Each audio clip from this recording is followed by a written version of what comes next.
Hello everyone, welcome back in another video. आज की जो वीडियो होने वाली है वो एक बहुत ही ज़्यादा सेंसिटिव टॉपिक है जो एक कनाडा की रियल लाइफ में भी है। ये बच्चों के साथ यहाँ पे रियली हो रहा है।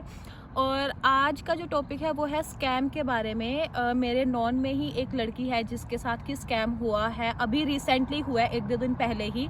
एंड उसने नियर बाय 3000 कैनेडियन डॉलर जो है वो अपने स्कैम में गवा दिए हैं। मतलब स्कैम जो हुआ किस टाइप से है वो मैं आपके साथ शेयर करना चाहूँगी, ताकि अगर आपके साथ ऐसे फ्रॉड कॉल्स आए या कुछ भी ऐसा हो तो आपको पता हो कि हाँ ऐसे करके यहाँ पे सिस्टम हो रहा है और आप इससे थोड़ा सा अवेयर हो जाओ।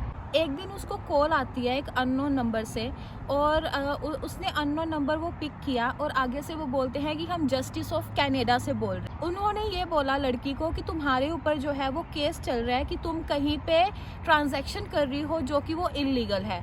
वो ट्रांजैक्शन उन्होंने क्लियर नहीं की कि कहाँ पे कर रही है, बट इतना उन्होंने बताया कि कुछ ट्रांजैक्शंस वगैरह हुई हैं तुम्हारे अकाउंट से और तुम्हें इसलिए तुम्हारे ऊपर अरेस्ट वारंट निकला है। एंड जब लड़की ने उनसे प्रूफ पूछा कि क्या प्रूफ है कि आप जो है वो जस्टिस ऑफ कनाडा ही बोल रहे हो, तो उन्होंने बताया कि आप एक लीगल पेज होता है CIC, यहाँ पे पेज है, वहाँ पे उन्होंने जाने को बोला और वहाँ पे उनका बेकायदा same number justice of Canada के नेम से था। तो लड़की एकदम से हो गई कि हाँ भाई ऐसे करके क्या हो गया, अभी केस क्या है उसको नहीं पता, बट कॉल आ रही है जस्टिस ऑफ कनाडा से। तो नॉर्मल बात है, कोई भी बंदा होगा वो डरेगा ज़रूर। वो लड़की भी डर गई। उसके बाद उसने बोला कि आप अपील रीज़न से आपको कॉल आएगा। वो क्या है अपील रीज़न, अभी यहाँ पे पुलिस स्टेशन है, वहाँ पे एरिया का है या समथिंग ऐसे करके कुछ है। तो क्या हुआ कि कॉल भी आई। कॉल आने के बाद उन्होंने ये बोला पुलिस वाले बनके कि आपके पास 2 घंटे हैं, आपके खिलाफ जो है वो अरेस्ट वारंट आया है, आपने क्राइम, वो फाइनेंशियल एड का चल रहा है, आपकी कहीं ना कहीं पे ट्रांजेक्शन हुई है चाइना में या पाकिस्तान में, वो कि जो कि इलीगल है। उन्होंने बोला कि आपकी शायद आइडेंटिटी मिसयूज हो रही है। तो ऐसे ऐसे करके कुछ उन्होंने लड़की को पूरा ही डरा दिया कि अपने जाल में आप ये कह सकते हो कि एकदम से ही फंसा लिया। ठीक है, अभी फिर से उनका कॉल आई, वो कॉल कट हुआ पुलिस का। जस्टिस ऑफ कनाडा वाले उसको बोलते हैं कि आपके अकाउंट में कितने पैसे हैं, आप सारे के सारे पैसे निकलवाओ। उसने निकाले, वो बोले कि बिटकॉइन में लगा दो। अब बिटकॉइन की बात आई, फिर से उसने पूछा कि बिटकॉइन का क्या, इसमें क्या रोल है। तो उसने ये बोला कि आपके पास एक सिक्योर साइड हो जाएगी, अगर आपके पास कल को कुछ ऐसा हुआ भी तो आप ये बोल सकते हो कि नहीं हमने तो भाई यहाँ पे इन्वेस्ट कर रखा है बिटकॉइन में, तो ये बंदे मतलब ये ऐसा काम नहीं कर सकते, ये फ्रॉड नहीं है। तो ऐसे ऐसे करके उन्होंने अच्छी तरह से एक अपना जाल बिछा लिया और सारा का सारा ही स्कैम जो है उन्होंने सक्सेसफुली कर लिया। उसने एक बार ट्रांजैक्शन करवाई, $1000 की बिटकॉइन में लगवाया, उसके बाद स्कैन वगैरह करके उन्होंने किसी ना किसी तरह वो सारे के सारे पैसे जो है वो अपने अकाउंट में कर लिए। ठीक है, नेक्स्ट डे उनका हुआ कि भाई अगर तो आपके ऊपर ये जो स्कैम है, अगर वो क्या बोलते हैं, कोर्ट ने ये कर दिया कि हाँ जी भाई ये इस बंदे ने ही किया है, तो आपको जेल होगी, अदरवाइज आपका अभी 2-3 घंटे में आपको बेल मिल जाएगी। नेक्स्ट डे फिर से कॉल आती है, फिर से उन्होंने बेल का उन्होंने बोला कि आपका हो गया, कोर्ट वाले बोल रहे हैं कि आपका कोई इसमें नहीं है, मिसयूज हुआ है आपकी आइडेंटिटी का।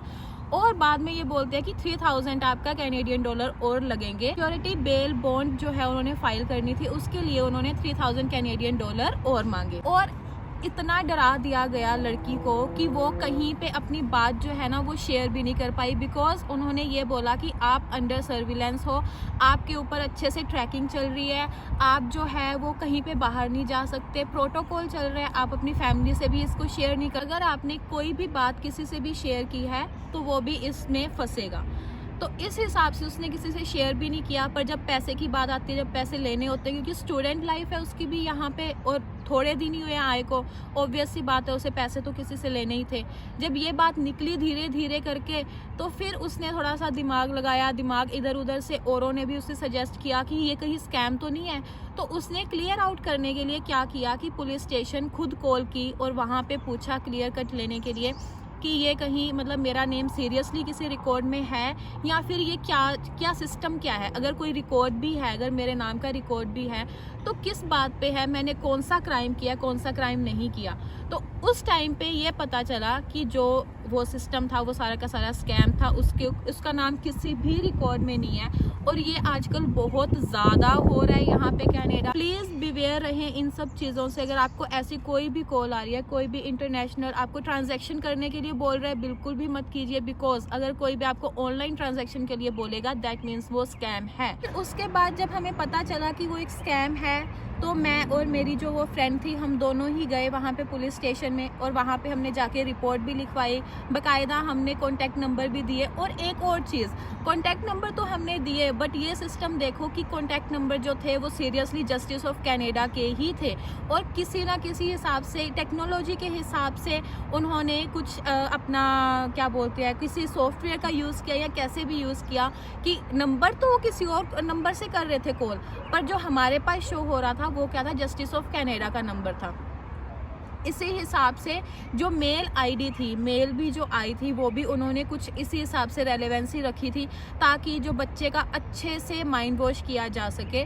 और जब हम वहाँ पे रिपोर्ट लिखवाने के लिए गए, हमने सारे जो कुछ हुआ है, जिस आईडी से हमें क्या मैसेजेस आए हैं, क्या कॉल्स आई हैं, सबकी सब हमने उस रिपोर्ट में लिख के और उसके खिलाफ हमने रिपोर्ट भी करवाई है। बट अभी जो है वो आज सेकंड डे है, उसका रिपोर्ट का कुछ नहीं है। पुलिस वालों ने यहाँ पे एक बात और भी बोली कि आपके जितने पैसे गए हैं वो तो आपको नहीं वापस मिलेंगे। ट्राई करेंगे हम कि हमें उस बंदे का पता चल जाए जो भी ये स्कैम कर रहा है। और अगर आप यहाँ पे हो या फिर अगर आप आने वाले हो यहाँ पे कनाडा में, तो इन सब चीज़ों का थोड़ा सा ध्यान रखिए। और यही थी आज की video. Hope you all like this video and please subscribe to my channel. Bye.